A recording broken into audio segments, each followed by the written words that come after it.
Irmãos, abra sua Bíblia no Evangelho de Mateus, capítulo 15. Evangelho de Mateus, capítulo 15. Por que nós temos que ler a Bíblia durante os cultos? Porque a nossa única regra de fé e de prática é as Escrituras, amém? São as Escrituras. As Escrituras é o nosso fundamento. É a partir dela que nós desenvolvemos a nossa fé, somos inspirados, motivados, somos acordados pela fé. A Bíblia fala assim, que a fé vem, ouvir o quê? Então, se não tiver palavra sendo falada, porque isso aqui, gente, vocês não vão ver uma Bíblia correndo atrás de você, falando assim, leia-me, ouve-me, ouça-me. Você não vai ver uma Bíblia correndo atrás de você, como também você não vai ver as máquinas de tomografia, de radiografia, de ressonância cibernética, magnética. Você não vai ver essas paradas correndo atrás de você. Vem aqui, eu quero ver você por dentro. Quero ver se você tem pecado. Não, pecado não, doença. Você não vai ver. Você tem que ir lá, passar pela experiência, certo? Você não vai ver isso. Eu nunca vi, pelo menos. Do jeito que está a tecnologia, de repente onde você passa, ele já sabe tudo que você tem. Esse é o grande problema, né?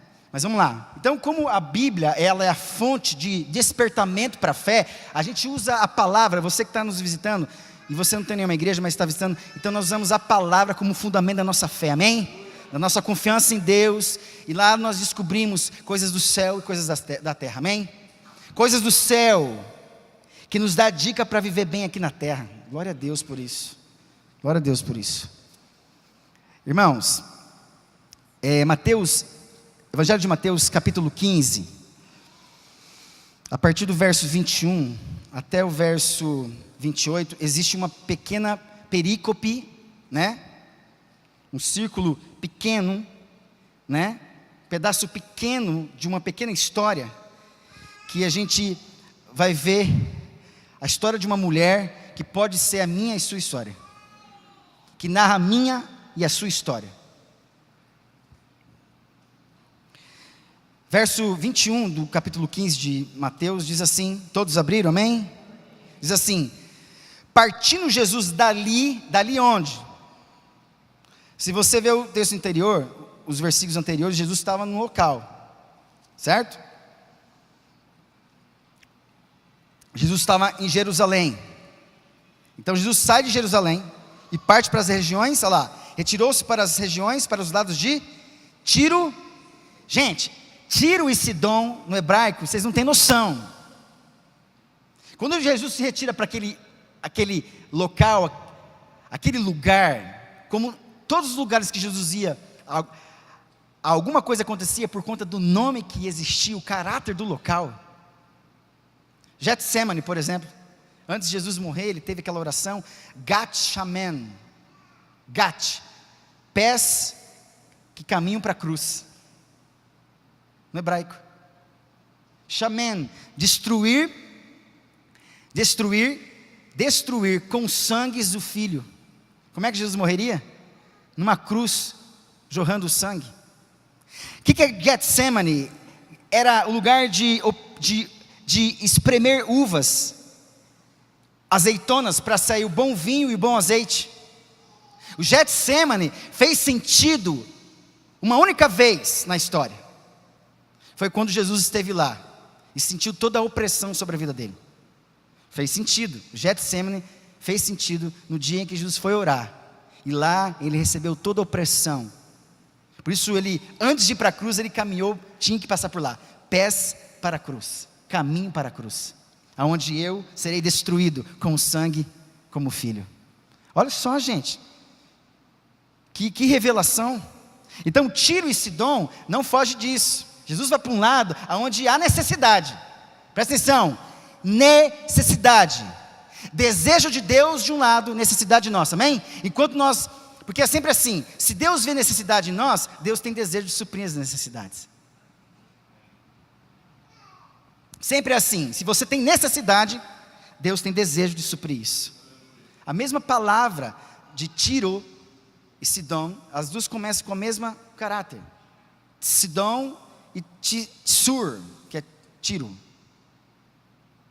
tesouro. E as duas começam com desejo e necessidade. É alguém que está do lado. Eu tenho necessidade de alguém está do lado.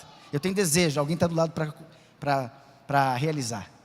Significa o homem ao lado. Jesus é o homem ao lado. Presta atenção, não sei se vocês estão entendendo isso. Jesus vai para uma região para ser o homem ao lado. Jesus vai para uma região para cumprir o seu desejo e suprir a minha e a sua necessidade. Por isso Jesus sempre será o homem ao lado. Alguém para realizar o desejo dele e suprir a sua e a minha necessidade. Amém?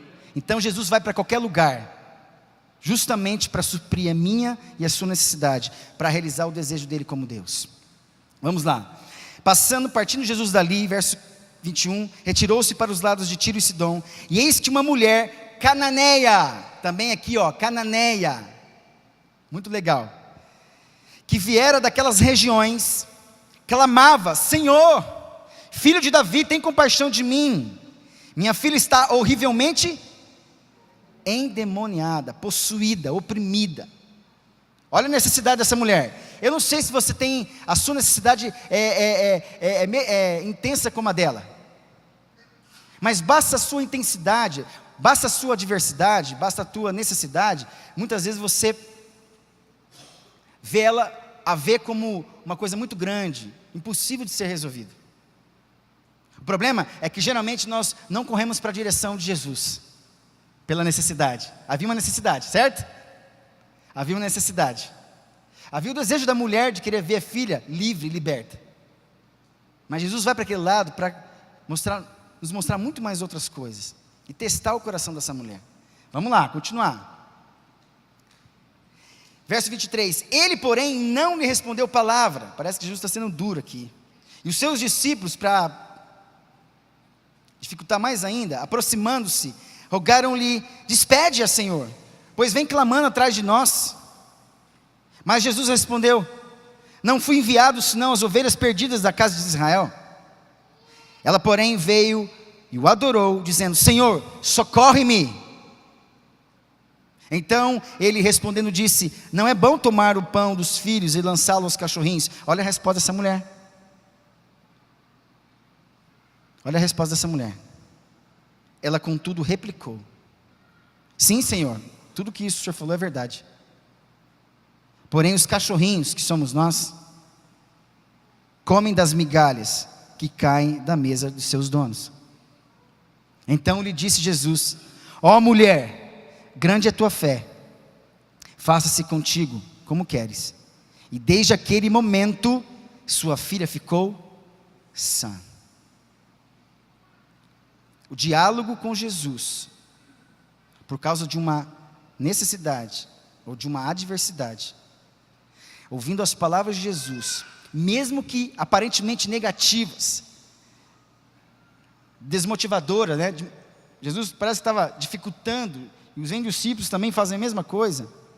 Mesmo com tudo isso, Jesus sabe, quando ele dialoga com você, ele quer ver até onde você vai com a sua fé. E Jesus desperta uma grande fé nessa mulher. Ele vai vendo o crescimento, o progresso dessa confiança, da insistência.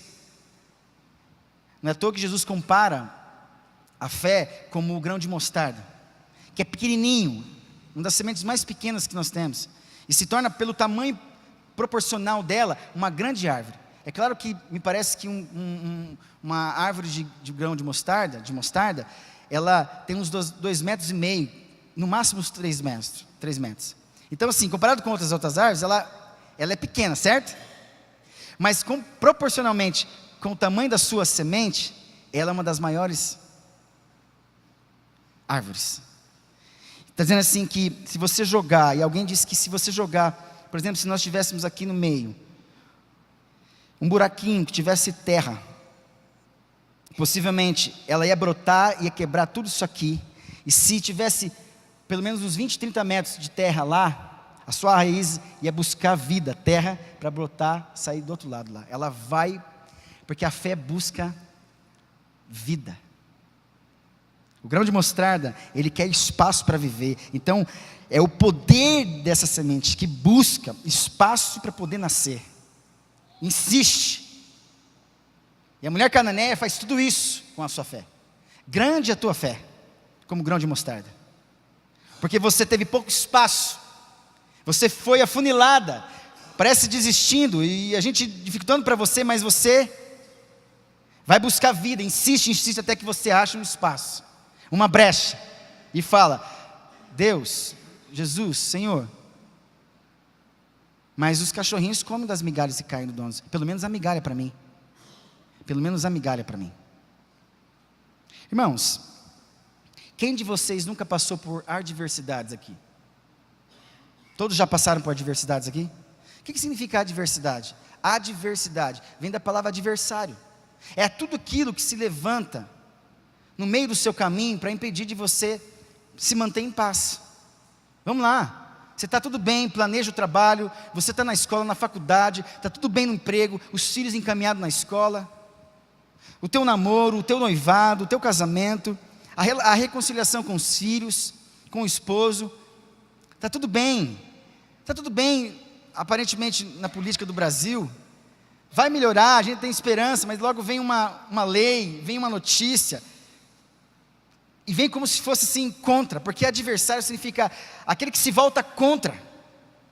E me parece que muitas coisas, não poucas coisas, se levantam contra a gente, para nos impedir de ver, para nós ou para outras pessoas, libertação. Porque no caso aqui, quem é que pede salvação? Para quem? É a mãe que pede salvação? Para a filha. Uma filha endemoniada. O que pode ser isso? É uma mãe que clama pelos seus filhos. Uma família. Eu não sei onde está o homem aqui, o pai. Nem disse se ela é casada ou não.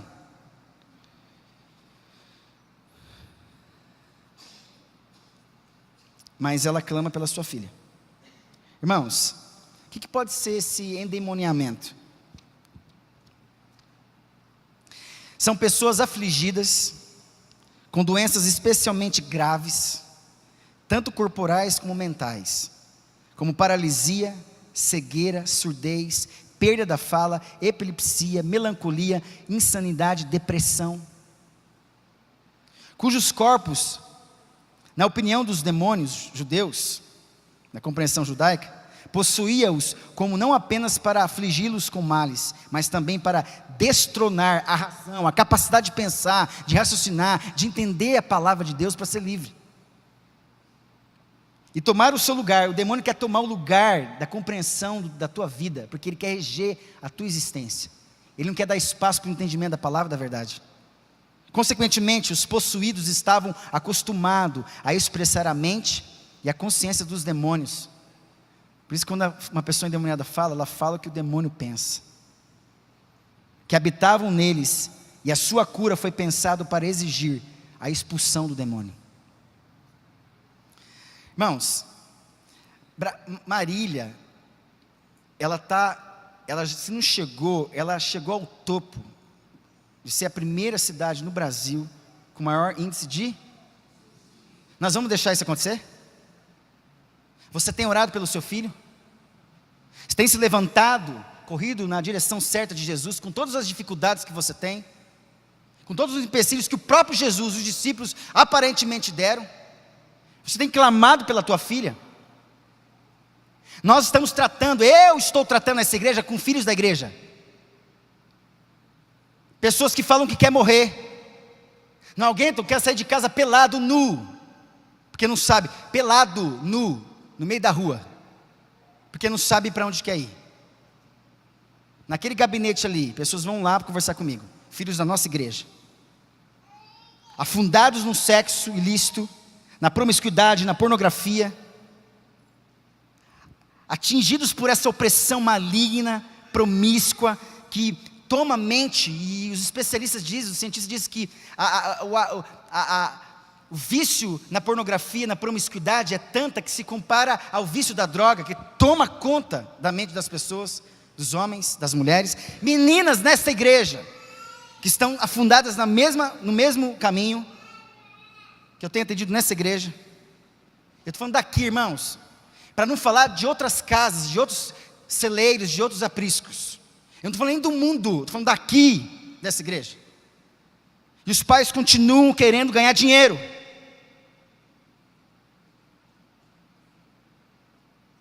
Porque só pensam nisso, na vida profissional do filho. Esquecem da vida espiritual, que determina a salvação do teu filho.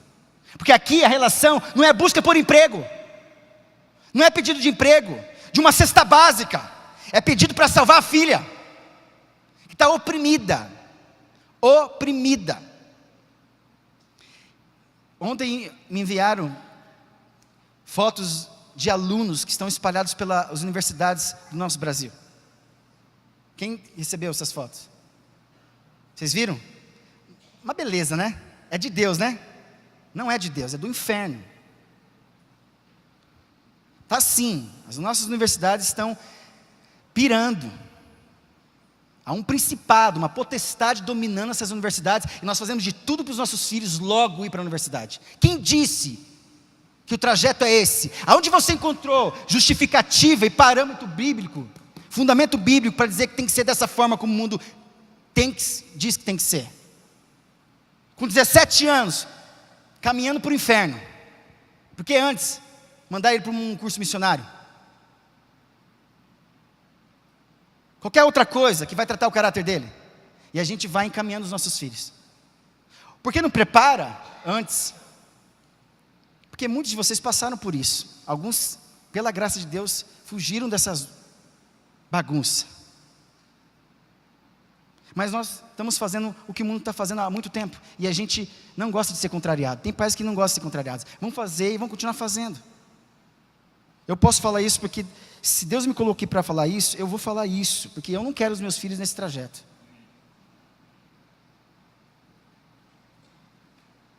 E quem vai ter filho tem a chance de fazer diferente.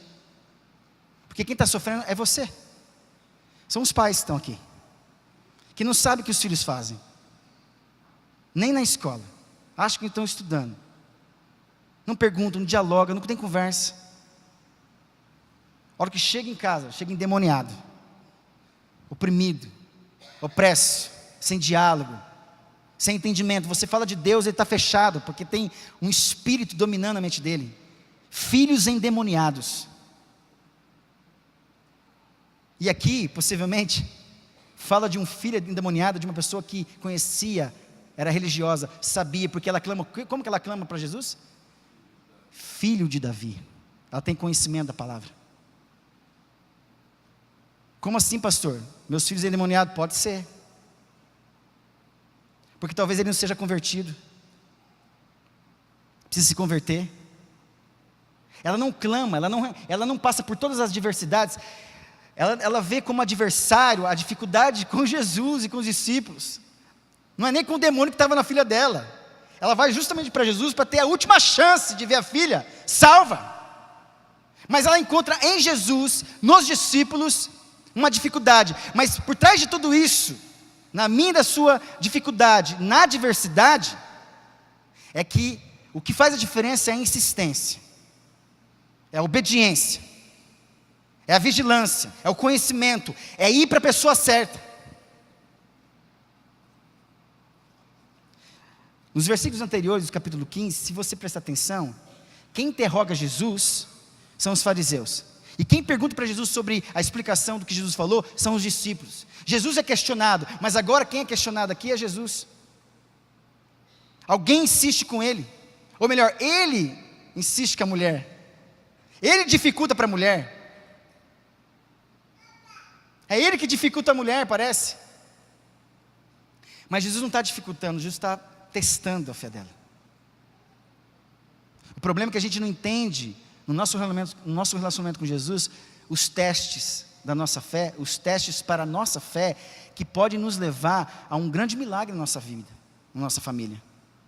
Nós estamos oprimindo os nossos filhos, e talvez esse endemoniamento, essa possessão, essa opressão, comece dentro de casa. E vou dizer para você, e a ideia é essa: se eu não posso alcançar o seu filho daqui de longe, eu alcanço ele dentro da sua casa, através da tecnologia. Eu domino ele, filhos que estão sendo dispensados de um diálogo com os pais, porque o celular, o tablet resolve o problema do silêncio dentro de casa, de uma falsa paz que vem do inferno, não é de Deus. Os filhos estão clamando para dizer assim: me amem de verdade. Em outras palavras, briguem comigo. Fala que eu estou errado. Pelo menos se importem comigo.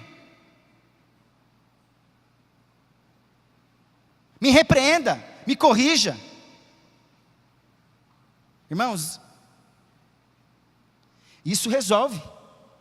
Lembro uma vez que eu queria ir num show, morava em Biporã, do lado de Londrina, que eu já tinha 18 anos, acho. 17 anos, acho. Por aí, 17, 18. E eu andava de skate, né, tal. Corpinho, pá, não sei o quê. Agora, tinha cabelo, pá. Cada um com seus problemas. E eu queria num show, eu nunca ia nesses shows, mas eu queria, porque eu acho que eu fui inflamado pelos meus amigos. Eles queriam um show de banda de rock, de skate, né, e eu queria ir lá em Londrina. E, enfim, e minha mãe não deixou eu ir. Rapaz, eu fiquei furioso com a minha mãe. E eu sentava no sofá que eu tinha em casa, que eu tocava bateria, né? Então eu bati no sofá lá. Rapaz, eu acho que eu nunca toquei de bateria tanto na minha vida como naquele dia, de raiva que eu fiquei. E eu brigava com a minha mãe: mas você não vai. E eu falei: mãe, eu vou, mas deixa eu ir, amor. Você não vai. Você não vai. E eu chorando assim: que raiva, mãe, deixa eu ir. Sabe por que eu falava, eu não ia, eu não fui? Porque ao mesmo tempo que a minha mãe falava não, eu presenciava, eu tinha consciência de que Deus estava presente. E de que a desobediência das palavras da minha mãe seria desobediência direta a Deus. Ontem eu passei isso com o Caleb lá em casa. Falei: filho, eu quero que você tenha consciência de que Deus está presente aqui agora, e que a tua postura de obediência está sendo feita diante do papai e diante de Deus. Isso resolve o problema entre nós. Você está honrando a Deus. O teu pai está falando para você aqui, é para o teu bem, e eu vou insistir com você até o final. Enquanto você estiver nessa casa, debaixo desse teto, quem comanda aqui sou eu. E você vai para lá. Isso não quer dizer que o teu filho não tenha vontade de chupar o sorvete que ele quer, certo? Não o Carrasco está falando aqui não. Que ele tenha liberdade de falar com você, discutir assuntos. Mas tem coisa que é inegociável. Sabe quando tem um penhasco e não tem esse para não sei o que aqui? Então vamos imaginar que meu filho queira ver o penhasco, mas não tem esse negócio aqui. Eu falo assim: você não vai. Mas por que, pai? Todo mundo está... Você não vai. E não tem conversa, não tem problema nenhum, todo mundo vai. Deixa o povo ir, mas você não vai. Porque não tem proteção para você. E a minha proteção é a minha palavra. Obedeça, você está protegido. Mas se tivesse o parapeito aqui, o que eu ia fazer? Pode ir lá, filho, porque tem proteção. Irmãos, quando se torna situações de perigo de vida, de morte, nós não podemos negociar com os nossos filhos. Isso, porque tem caminhos que levam para a morte. Se não é morte instantânea, para desaparecer mesmo de uma vez, é caminho de envolvimento com as trevas, com coisas do diabo, que estão enganando os nossos filhos. Aí a gente tem que aprender com essa mulher, de voltar, fazer o trajeto, de procurar, pelo menos perceber que Jesus está entrando Tiro e Sidom, lugares de necessidade. E a minha maior necessidade é resolver o problema com a minha filha, com os meus filhos. E eu sei que tem pais aqui que ficam tristes por conta disso, porque não vê os filhos juntos. Sofrem por conta disso. Perderam a autoridade dentro de casa. Vou dizer para você, tem pais que são viciados em pornografia. Aí o que o diabo faz? Na hora que ele vai corrigir o filho dele, ele não tem coragem de corrigir, porque o diabo lança: você é um pecador, você é um promíscuo, você trai a sua esposa. Que autoridade você tem? Está exigindo o que do seu filho se você é um desobediente, um promíscuo, um lascivo? Entende isso? Entende isso? É exatamente isso que está acontecendo no meio da nossa igreja. Os pais perdem a autoridade porque são pecadores. Estão andando no lugar errado. Não buscam santidade. Não vigiam pela sua família. Não se santificam. Porque o matrimônio tem que ser sem mácula. E aí, trazem uma brecha para dentro de casa, onde o pai perde toda a autoridade. E vive igual um banana dentro de casa. Irmãos, nós temos que, os homens aqui, eu falei domingos atrás, geração de mandioca. Não dá para ficar. A gente tem que se levantar e tomar a rédea da nossa casa, porque as nossas mulheres querem ver segurança em nós, amém? Porque se o homem não tomar, quem toma frente é a mulher. E nada contra vocês não, vocês têm o lugar de vocês, o valor de vocês, mas os homens precisam tomar o lugar deles. Porque quem fala, eu e a minha casa serviremos ao Senhor, é o homem. Eu e minha casa serviremos ao Senhor. Nós vamos para cá, ó. Deus chama Abraão, você e a sua família, vai. Isso é ordem espiritual, não se discute com Deus então. Mas quando você exerce esse princípio dentro da sua casa, a família vai bem, a família vai bem. Quando você chama os filhos para sentar do teu lado e ministrar a palavra, mesmo que tenha que ter uma varinha para dar controle, vai e faça. Porque, irmãos, a necessidade aqui é de uma filha endemoniada, é uma vida tomada pela opressão, que daqui um pouco não vai aguentar, vai se matar. E os nossos filhos estão se matando aqui em Marília. Vai virar moda, covardia que estão fazendo por aí. Mistura-se com a mentira de Satanás, junto com a ser-vergonhice, da falta de entendimento na mente desses jovens. Eles até filmam eles se matando. Cria vergonha na cara. Ao mesmo tempo que dá raiva, eu tenho um clamo a Deus por ter misericórdia. Como se fosse moda agora morrer, e pudesse voltar a viver. Ficam se vitimizando. Ainda colocam a culpa nos pais. Filhos que estão aqui, criam vergonha na cara. Vocês estão ouvindo a palavra de Deus, obedeçam. Na obediência vocês estão protegidos. Amém, irmãos? Amém. Pelo amor de Deus, dá amém. Amém, tem que ser assim. Se você obedece, Deus te protege. Filhos que vêm de outras cidades, que são crentes, que vêm aqui e se arrebentam na prostituição. Meninas que estão dentro da nossa igreja, se prostituindo de coisas. Gente,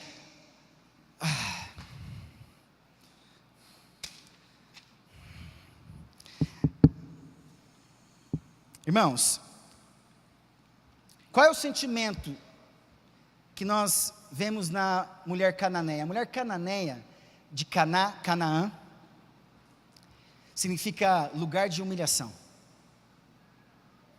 Como é que se dá isso? Quando eu me curvo continuamente ao serviço. Canaã é lugar de gente trabalhar. Nós estamos no projeto Canaã aí, onde nós precisamos de pessoas que se curvam continuamente para o serviço a Deus. Não é lugar de exaltação, de projeto meu, de fulano, de tal, não é. É lugar de gente que ama Jesus, que corre para Jesus, se curva para Ele continuamente. A mulher cananeia vai na direção certa, no lugar, na direção da pessoa que nós temos que servir, e que pode resolver o problema dela. É o lugar de tratamento, onde pessoas estão oprimidas. Canaã não é assim, nós não estamos projetando pessoas desgraçadas, em perigo de... Não estamos indo pensando nisso, irmãos? Não estamos pensando nisso? E será que nós estamos preparados para receber pessoas desgraçadas nessa igreja? Não estamos preparados, porque nós temos preconceito. Nós discriminamos pessoas, nós falamos mal das pessoas. Se a gente não gosta da pessoa, a gente fala mal, a gente inflama as outras pessoas. Isso é do diabo, não é de Deus. É do diabo, não é de Deus. E a gente pode fazer exatamente o que os discípulos falaram: dispensa essa mulher. Ele usa uma palavra no grego ali que é o seguinte: apólio, quer dizer, divorcia dessa mulher, larga da tua esposa. É a mesma palavra.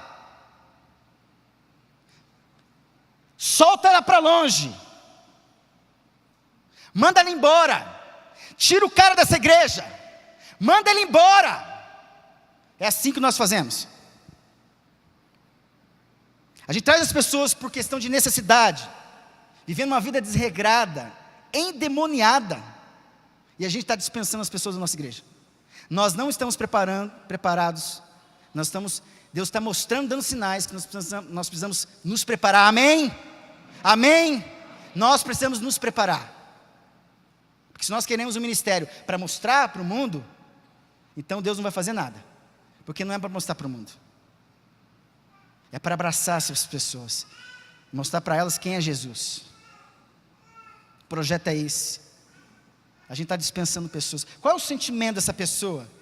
Da mulher cananeia que se vem num processo de humilhação.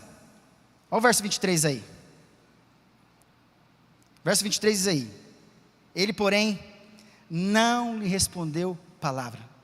A pior coisa na vida, olha aqui, é não ser ouvido, correspondido. Eu sei das mulheres aqui. Eu, quando lá em casa, e eu posso dizer porque a Thaís não está aqui, e se ela ouvir, ela vai ver também. Deve estar assistindo. Amor, cada um com seus problemas. Eu falo do que eu vivo lá em casa, tá? Estou falando da minha casa agora. Se numa discussão, ou num começo de discussão, assim, leve, nível 1, level 1, aí você pode ainda ter chance de não levar para o level 2, 2.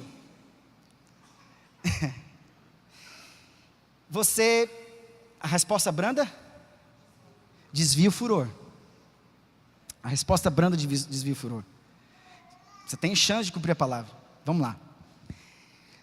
Ou você responde brandamente, ou você responde de uma maneira assim, mais ou menos displicente, e começa a gerar, porque assim, ação e reação a todo momento. E vai aumentando. Aí você para de falar, o homem para de falar, e a mulher não gosta que o homem fique quieto. Aí eu falo assim, se eu falo, eu vou agredir, se eu fico quieto, grito do mesmo jeito, que adianta? Então eu fico quieto. Porque aí eu vou falar algumas coisas, e vai doer, e dói mesmo. E dói mesmo. Mas quando a gente fica quieto, a gente é dispensado, a gente é ignorado, isso faz muito mal para a gente. E é exatamente o que aconteceu com essa mulher. Ela estava com uma necessidade. A filha estava endemoniada. Gente, aqui ó, é o seu filho, pensa no seu filho encapetado, sem domínio, ninguém podendo segurar, tomado pelo espírito da prostituição, do ódio, da raiva, da mentira, da incredulidade. Pensa, drogado, depressivo, querendo se matar. Gente, nós não temos noção que seja isso. Converse com pessoas que têm filhos que estão nesse estado. Conheçam, vão no Esquadrão da Vida, ouça aquele povo lá. Você vê a desgraça que a gente ouve toda semana lá. Nós estamos com um projeto para receber pessoas dessa forma. Quem vai ouvi-los? Se você não abre os seus ouvidos para ouvir a história deles, então você não está preparado. Nem apareça no Canaã, porque o lugar lá é de pessoas que se curvam continuamente para o serviço a Deus. Essa mulher é ignorada, aparentemente por Jesus. Gente, Jesus não faz isso, certo? Jesus não faz isso. Tem que ser um teste. É um teste. É um teste para ver a tua fé. E que a fé resolve esse problema difícil dentro da sua casa, de falta de comunicação, de opressão. Presta atenção, irmãos. Essa mulher, no verso 23, ela foi ignorada. Então o sentimento dela foi de não ser ouvida, não ser ouvida. Olha só, Jesus não lhe respondeu palavra. O silêncio de Jesus. Há épocas, momentos, situações, quando até parece que Deus não nos ouve. Elias orou 6 vezes, e somente na 7ª Deus lhe respondeu. Israel ficou no cativeiro egípcio 430 anos, lembra que eu falei ontem? 430 anos ficaram no Egito. E eles clamavam a Deus. 430 anos, gente, clamando. E só depois é que veio de Deus a libertação. Maria e Marta esperaram por Jesus um bom tempo. E ele só veio depois que Lázaro morreu. Depois de 4 dias. Talvez você esteja clamando há um bom tempo e até agora nada tem acontecido. Sua noite tem sido longa, parece que a luta não vai terminar. Você está, quem sabe, se sentindo como alguém que clama, que pede, mas Deus não responde. As palavras que ela usa aqui para clamar, gritar, é extremamente intensas. Ela clama: Jesus, filho de Davi, tem misericórdia de mim, minha filha está endemoniada. É a última chance que ela tem. Talvez. Jesus está passando por ali. Talvez seja a última chance hoje, você clamar para o seu filho. Jesus está aqui, amém? Então ela é ignorada, ela não é ouvida. Olha aqui, isso faz mal entre vocês também, casais, e filhos e pais. Ouça seu filho, ouça seu pai, ouça sua esposa, ouça sua mãe, amém? Converse. Lá em casa, depois que gera um atrito, a gente vai conversar, a gente tem que se encontrar, porque a Thaís é assim, com ela tem que resolver. Não adianta depois a gente, não sei o que, não adianta. Lá em casa, a porta fica fechada. Aí eu tenho que ir lá, a gente tem que ir lá, entrar no quarto, fecha a porta, a gente começa, o negócio, o sentimento é esse, é esse, é esse. Eu dou graças a Deus que é dessa forma, porque até hoje isso tem segurado o meu casamento em nome de Jesus. Porque se eu ignoro isso, eu estou destruindo a minha casa. Inútil será servir a Deus. Levantar, se Deus não, como nós lemos ontem, se Deus não construir a cidade, em vão trabalhos que edificam. Se Deus não vigiar a cidade, em vão vigia o sentinela. Deus tem que participar dessa construção e dessa vigilância. Vamos lá, vamos lá. Qual outro sentimento que vem no coração dessa mulher? Olha o verso 24. Mas Jesus respondeu: não fui enviado senão as ovelhas perdidas da casa? Está dizendo assim, olha, mulher cananeia, não tem espaço para você. É para as ovelhas perdidas da casa, é para os judeus. Rejeição. Sentimento de não ser ouvido e de ser rejeitado. O Evangelho de Mateus foi bem claro aqui, justamente porque o Evangelho por Mateus, foi construído para falar diretamente aos judeus. Por isso que na hora da construção desse episódio, ele usa essa palavra. E que Jesus quis dizer mesmo, eu vim senão pelas ovelhas perdidas da casa de Israel. Quem é o povo as ovelhas perdidas da casa de Israel? É o povo que ignorou Jesus lá no capítulo 1 de João. Eu vim para os meus e os meus não me receberam. Mas Jesus despreza aqueles que vão buscá-lo? Não, Jesus não despreza. É um teste. Mas a gente passa por isso. Às vezes a gente acha que Deus está nos rejeitando, não nos está ouvindo. À primeira vista, parece que a mulher se sentiu discriminada. Segundo, quando se sentem rejeitados pela família, pela sociedade, pelos amigos, por si mesmo. Gente, rejeição é um espírito que não é de Deus. Apesar de Jesus ter falado isso para a mulher. Era um teste, a gente sabe pelo texto. Mas quando a gente começa a rejeitar as pessoas, a gente começa a não entender o que é corpo de Cristo. A gente começa a viver uma mentira. A Bíblia fala assim: por isso, deixando a mentira, falando a verdade de cada um com o seu próximo, porque somos membros. O que pode dissolver essa membresia? A mentira. A mentira nos afasta uns dos outros, mas a verdade nos atrai. A verdade nos atrai, porque eu não quero ninguém no meu grupo que fica mentindo, destruindo, disseminando. Eu quero pessoas que são confiáveis, não é assim? Você coloca alguém mentiroso no seu trabalho? Você quer alguém mentiroso na sua casa? Filho mentiroso? Lá em casa é uma luta. Eu tenho que sempre lutar com a Cristal, com o Levi. Não mintam. Fala a verdade, mesmo que vocês tenham feito, fala a verdade. Não mintam. Eu não quero filhos mentirosos dentro dessa casa. A rejeição é uma mentira que vai ocupando, é uma maldade que ocupa o nosso coração, e a gente acha que está vivendo uma verdade, mas está vivendo uma mentira de evangelho, porque o evangelho não exclui, o evangelho inclui, amém? Ele inclui. Quantos se sentem marginalizados? Alguns se sentem rejeitados até por Deus. São os que dizem: Deus não me ama, já pequei muito, não me resta mais esperança. Sabe o que falta aqui? Vergonha na cara. Para de pecar, volta para Deus, porque Deus está muito perto, amém? É desculpa. Quando você não consegue mais avançar na sua vida, você começa a colocar a culpa dos outros, geralmente em Deus. As pessoas que rodam muito nas igrejas por aí, eu falo para as pessoas que vêm aqui para fazer intensivo, pergunto de onde elas vieram, quantas igrejas passaram, eu falo assim: olha, tomara que seja a igreja que você vai ficar aqui, porque daqui um pouco, de tanto você sair para lá e para cá, tu vai colocar a culpa em Deus aí, e a hora que você colocar a culpa em Deus, você não tem mais esperança. Permaneça, aqui tem um lugar para você, onde você vai ser ensinado, repreendido, corrigido e educado na justiça.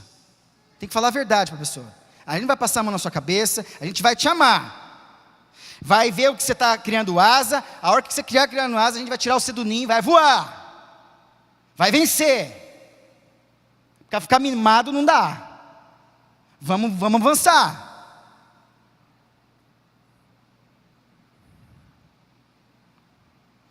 Verso 26. Um outro sentimento horrível. Sentimento de não ser ouvido. Olha aqui. Sentimento de rejeição. Sentimento de humilhação. Verso 26. Ela cumpre o caráter de mulher cananeia. Ela se humilha.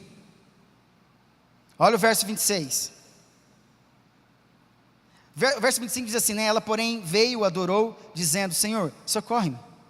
Verso 26, então, ele respondendo disse, não é bom tomar o pão dos filhos e lançá-los aos cachorrinhos. Ela é humilhada, novamente. E ela fala no verso 27, ela contudo, prestem atenção, irmãos, ela contudo rejeitou e replicou, sim, Senhor, é verdade. Os cachorrinhos que sou eu, comem das migalhas que caem da mesa dos seus donos. Irmãos, vocês entenderam aqui? Depois de muita insistência, ela tenta a última chance, até a última instância. Pedido feito com exigência. Instância significa isso. Pedido feito com exigência. Na linguagem do direito aí, até a última instância. Pedido feito com exigência. Estou me fazendo o último pedido feito com exigência. Ouve. Ela confia na migalha.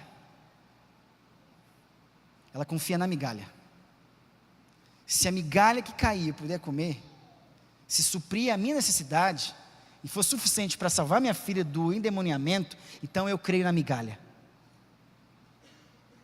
O segredo é a migalha. Se a última esperança é a migalha, então creia que Deus pode derramar migalha para você. Ah, Deus é Deus da migalha? Não, Deus não é Deus de migalha. Mas para ela aqui, ela falou assim, pelo menos uma migalha, deixa cair. Ele está dizendo assim, deixa cair da mesa, porque se a migalha que cair eu comer e suprir, valeu, ouve-me, resolva a minha vida, deixa a migalha cair. Deixa a migalha cair, porque se ela cair, ela resolve o problema da minha fome. E foi isso que aconteceu. Olha a resposta de Jesus. Então disse Jesus, ó mulher, grande é a tua fé. Porque se você crê na migalha, só numa migalha que pode cair, faça-se contigo como queres. E desde aquele momento, a sua filha ficou sã.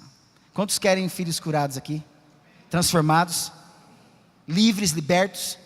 Então você tem a responsabilidade de insistir da forma como tem que ser, na direção da pessoa certa. Quero terminar dizendo o seguinte, só repetindo, sentimento de não ser ouvido, de ser rejeitado, sentimento de humilhação.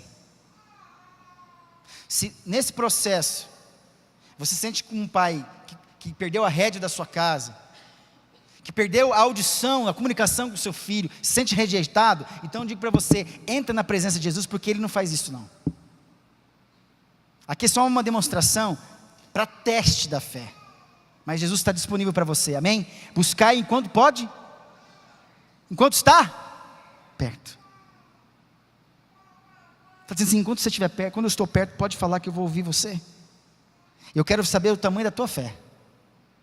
E vai acontecer exatamente o que você precisa. Quantos estão sofrendo por conta dos filhos? Muitos estão sofrendo. Muitos estão sofrendo pelos filhos aqui.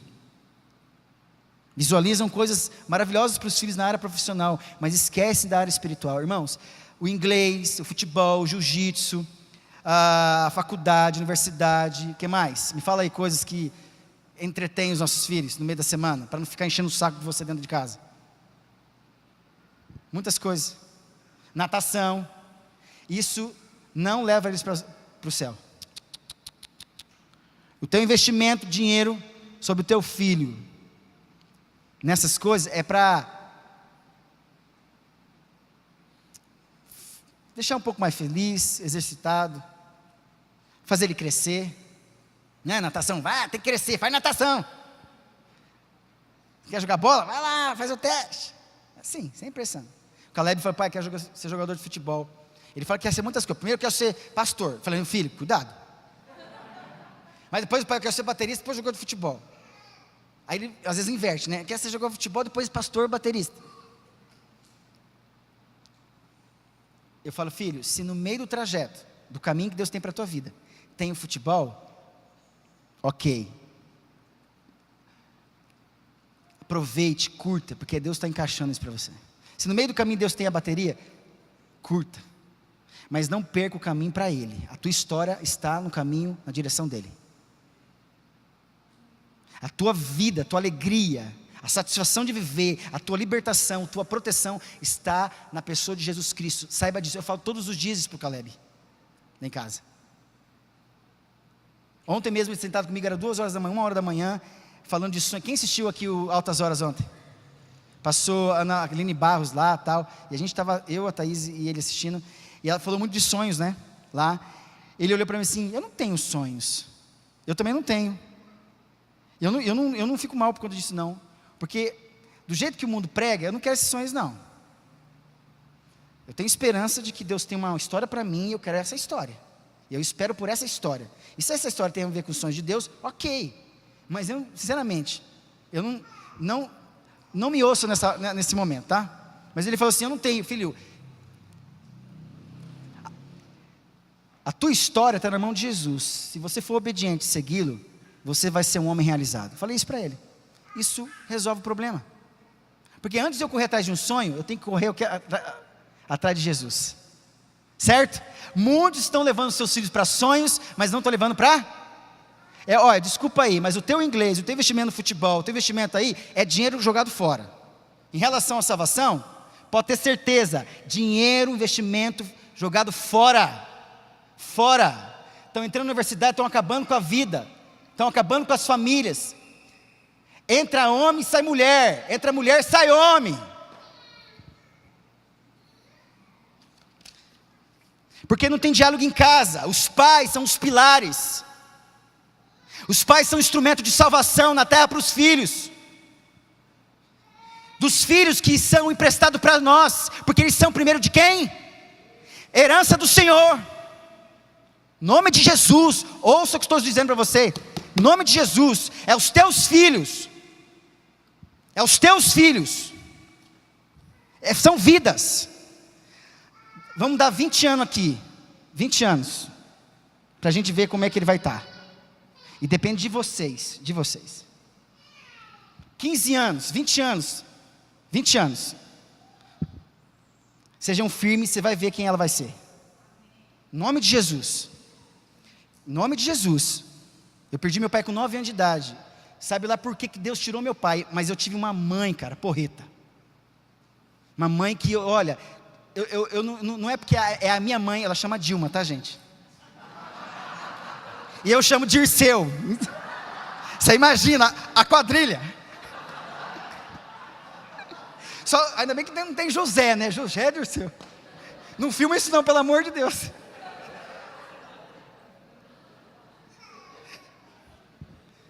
Não é porque é a minha mãe, Dilma. O que me chama a atenção é a história que Deus permitiu que acontecesse na vida dela, para determinar a criação dos filhos dela. Adriana, Dirceu, Juliana e Heron. Os 4 estão firmes no caminho do Senhor. Nós todos estamos firmes, nós discutimos Deus. Quando a gente vai para casa, minha mãe, a gente fica altas horas lá. A nossa conversa sempre sobre Deus, palavra, sobre ministério, crise no ministério.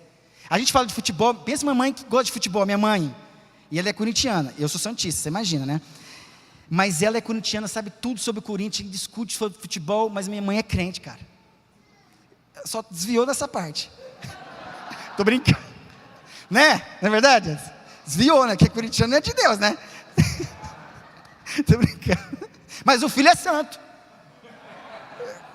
O filho é santo. E aí, eu vou terminar, gente. E eu dou graças a Deus porque minha mãe, na geração dela, com 35 anos de idade, ela deu o rumo sozinha para 4 filhos. Nós voltamos a morar para casa da minha avó num quarto fechado, os 4 filhos. precisando de ajuda. Por 4 anos minha mãe lutou na justiça para ganhar a pensão do meu pai. Depois que minha mãe ganhou a pensão, nós saímos da casa da minha avó, fomos para a nossa casa. E foi uma realização para nós. Vamos começar a nossa vida. Minha mãe cuidando de 4 filhos sozinha. E nós no ministério junto com ela. Cara, só Deus para segurar 4 junto com minha mãe. Só Deus. Aí eu vejo graça, uma intervenção dele. Eu apareço, eu vou para Tiro e Sidom porque tem uma mulher que vai me clamar e ela vai conseguir a libertação da filha. Eu vou passar por lá porque tem alguém que vai me clamar, vai me chamar de filho de Davi, e vai crer em mim, e eu vou dar libertação para sua filha. Minha mãe creu nesse filho de Davi, e os filhos estão se libertando até hoje. Você acha que eu não tenho os meus demônios que ficam rondando a minha vida? As minhas crises, os meus problemas? Aí eu corro para minha mãe, conversar com ela, ora comigo, me dá a palavra de Deus.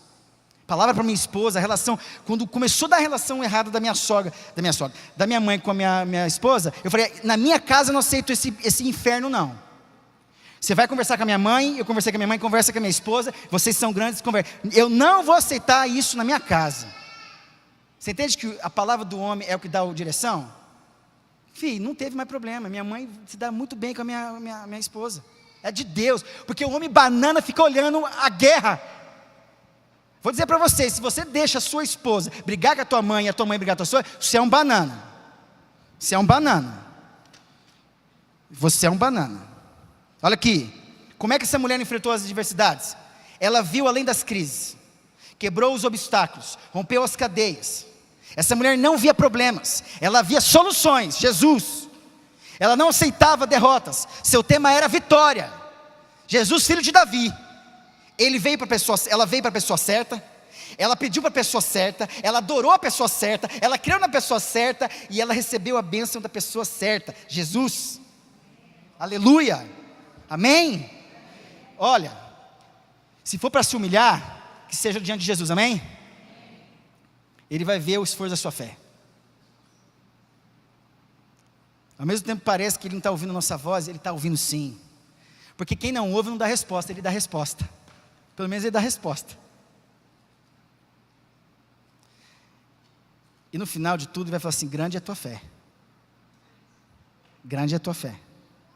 Pais que têm grandes fés. Fezes não, tá? Fé. Outro dia eu falei fezes, deu tudo errado na igreja. Eu preguei sobre aumenta-nos a fé. A hora que foi orar no final do culto, Deus aumenta nossas fezes. A irmã, que isso, pastor? Eu falei, não, aumenta a fé de cada um individual. Eu peço que os pais aqui sejam pais de muita fé, amém? Olha, Jesus na vida de vocês. Eu agradeço a Deus pela vida de vocês que ouviram essa palavra. Sejam obedientes, porque não vai resolver nada se você não sair daqui e não for obediente. Você precisa ser obediente. Se você obedecer, Deus, olha, eu ouvi um testemunho há um tempo atrás, eu tinha falado aqui na igreja, Deus apareça. Eu falei para vocês falarem aqui, grita na tua casa e grita lá e fala, a Deus apareça no meu lar. Eu ouvi de 2 casais na igreja que falaram isso, que Deus começou a aparecer dentro da casa deles. Do jeito de Deus. As coisas começaram a mudar e ser consertadas dentro de casa, porque Deus, quando Jesus aparece dentro de casa, a gente não faz coisa errada. Entende isso? Quando Jesus aparece na nossa casa, a gente faz o que Ele quer. É igual o Zaqueu. Jesus falou assim, hoje houve salvação nessa casa, porque tudo está sendo consertado. Você pode se sentir pequeno como o Zaqueu, suba, faz o esforço que tiver. Como a mulher cananeia, como o Zaqueu, suba, insista. Deus quer ver o exercício da tua fé, e você vai ver, as coisas vão começar a mudar no teu trabalho. Você está de repente precisando de um quadro de funcionários melhor, mais confiável. Ore por isso, Deus vai trazer um quadro de pessoas confiáveis para você. Você quer mudar de emprego porque tem um patrão chato? Ore pelo patrão chato. Deus pode tirar você de lá ou deixar você melhorar. Enfim, Deus pode fazer tudo. Sobretudo, invista no vida dos filhos de vocês, amém? Invista em oração. Você quer dar o futebol para ele? Você quer dar a natação para ele? Tá. Então triplica em oração. Deus, se eu estou dando isso, eu vou dar mais isso, porque eu quero que meu filho se sinta bem com isso, mas ele precisa saber quem é Jesus. É isso que vai levar ele para a glória, porque eu quero vê-lo lá na eternidade junto comigo. Porque eu quero ver o Caleb e o Levi a Cristal comigo. Eu tive um sonho essa noite, que o sonho me separava dos 3 filhos, eu ficava desesperado. Sabe quando você quer correr no sonho, só que o corpo físico está dormindo, né? E você não consegue correr? E eu correndo para saber onde estão os meus filhos, porque eu precisava passar um lago. E eu não queria que eles estivessem sozinhos, eu queria que eles fossem comigo. E eu corria, e eu falava no sonho, o mato me tampava, eu falava assim, eu vou vencer. Eu falava assim no sonho, eu vou vencer. Eu falava assim, eu vou vencer, eu vou conseguir, porque eu sou vencedor. Eu falava isso no sonho. Eu falei, eu vou vencer pelos meus filhos, eu vou vencer, eu quero os meus filhos. Eu queria dar um pouquinho da força que eu tenho no meu coração para você ter em relação aos seus filhos. E você, olha, se tem algum exagero na forma, Deus vai corrigir você. Mas força tudo por conta dos teus filhos. Força tudo, mas seja um valente para cuidar dos filhos. Fala, não vou abrir mão de você. Tu vai ficar aqui pronto, porque eu amo você. Você precisa aprender a obedecer. E é uma coisa que não pesa na minha vida. Graças a Deus, não pesa ter responsabilidade sobre os meus filhos. Olha aqui, o Caleb e o Levi Cristal são pecadores. Eles são maldosos. Eles são chatos. Eles são desobedientes. Como todos os outros filhos. O problema deles é o pai deles. É a mãe deles. Que tem em casa. Que fala assim, você não vai criar essa asinha aqui não. Essa asinha eu tiro essa pena de você. A asa que Deus tem para a tua vida é de obediência. Você vai voar do jeito de Deus.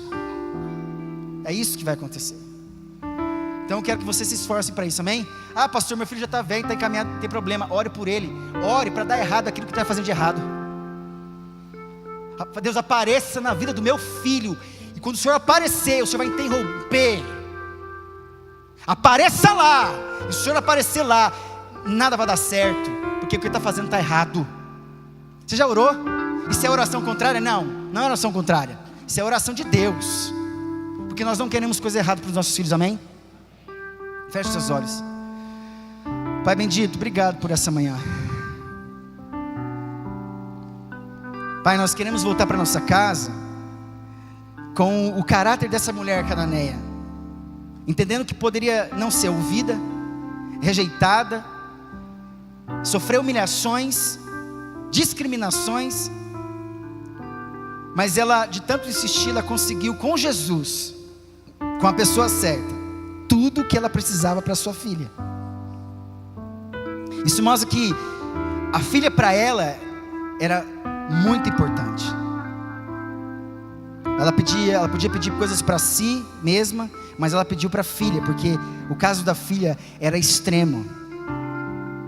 Uma filha desgovernada, desorientada, talvez vivendo uma vida promíscua, sem rumo, sem razão, sem noção, sem possibilidade de entender o Evangelho. E a insistência da mãe libertou essa filha onde ela estava. Deus, eu peço que a fé dos pais que estão aqui sejam suficiente, Deus, para tocar o teu coração e alcançar a cura, a libertação, a salvação dos seus filhos em nome de Jesus. Sejam eles pequenos, pré-adolescentes, adolescentes jovens ou adultos, já casados. Deus, é possível que o Senhor ouça a nossa oração. Que os casamentos dos nossos filhos sejam uma bênção, Deus. Que a tua oração, pai e mãe, que também é avô e vó, seja orações de intercessão para cura, libertação, transformação no casamento dos filhos de vocês. Não queremos mais produzir, reproduzir gerações separadas, divorciadas em nome de Jesus. Nós não queremos Deus, olha aqui Deus, nós não queremos. Nós queremos fazer parte de uma geração, Pai, que construa bem os nossos filhos, com os materiais certos, com princípios certos, os valores certos, Deus, encaminhados, construídos pelo Senhor, sob a vigilância do Senhor e a provisão do Senhor, porque Pai, o Senhor dá aos seus amados enquanto dormem. Aleluia, aleluia. Pai, eu peço, Deus, o Senhor ouça a nossa voz, que o Senhor nos encaminhe, que sejamos uma igreja vibrante, uma igreja obediente, apenas obediente. Isso resolve. Obediência, resolve. O pai que assume a postura de pai e marido, A mãe que assuma postura de mãe, esposa. O filho que assuma papel de filho submisso, porque ele é o teu pai, não é o teu colega. Ele é o teu pai e que quer ser teu amigo também. Deus, transforma as nossas famílias em nome de Jesus. Leva-nos em paz para as nossas casas. Cubra as nossas vidas com teu sangue. Dê ordem aos teus anjos a nosso respeito. Deus, eu peço que o Senhor apareça nos nossos lares. Apareça, Deus, apareça mesmo. Nos assuste, Deus, ali dentro. Falando, mostrando, revelando, nos fazendo entender, pesando no espírito, na alma, no corpo, na mente dos meus irmãos aqui, nos pais, nos filhos, que haja temor e que a mentira da pornografia, da promiscuidade, da coisa errada, da falcatrua, saia das nossas casas em nome de Jesus. Saia das nossas casas em nome de Jesus. E todo altar levantado para ídolos do lar, todos os altares levantados de mentira, de engano, de prostituição, de raiva, de adultério e traição, que estão levantados dentro da nossa casa, sejam destruídos em o nome do Senhor Jesus. Como diz a tua palavra, que o Filho de Deus, Jesus Cristo, se manifestou, apareceu para desfazer as obras de Satanás. Jesus, apareça nesses lares. Apareça lá, se manifeste lá e denuncie todos os altares do inferno. E que o diabo seja destronado da nossa casa em nome de Jesus, porque ele não tem lugar ali. Em nome do Senhor Jesus, Satanás, você não tem lugar na nossa casa, porque eu e os meus irmãos, e a nossa casa, serviremos ao Senhor. Crê no Senhor Jesus Cristo, será salvo tu e tua casa. Pai, que essa profecia venha sobre nós, que essa realidade comece a mudar agora, no almoço, onde todo mundo vai se reunir para conversar juntos à mesa. Que haja agradecimento, gratidão pela provisão da comida, e que seja uma família grata em nome do Senhor Jesus. O povo de Deus, receber a bênção do Senhor. Que o Senhor vos abençoe e vos guarde. Que o Senhor faça resplandecer o seu rosto sobre vós e tenha misericórdia de vós. Que o Senhor sobre vós levante o seu rosto e vos dê a paz. E que a graça do nosso Senhor Salvador Jesus Cristo, a presença do Espírito Santo e o amor de Deus e Pai esteja com você hoje, até a volta do nosso Senhor Salvador Jesus Cristo. Amém e amém. Dê um abraço no seu irmão em nome de Jesus.